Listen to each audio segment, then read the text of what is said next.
is a rule of law in this country.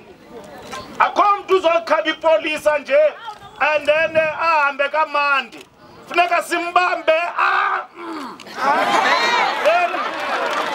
Minister of Police Fikile Mbalula addressed members of law enforcement agencies in Vanderbijl Park after a recent skirmish between police officers and Nigerian nationals at an alleged drug house in the area.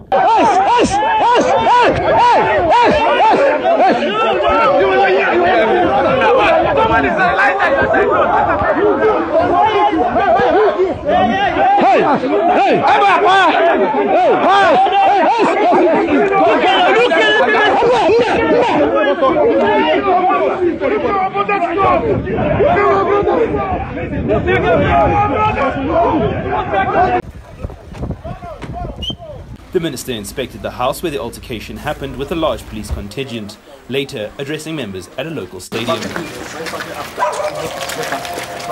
There must be peace here. We can't coexist with criminality.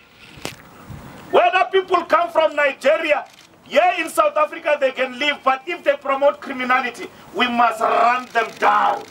Whether it is Nigerians, Congolese or South Africans, we must clamp down on them. Finish them. Police say operations have intensified since the attack and will continue indefinitely.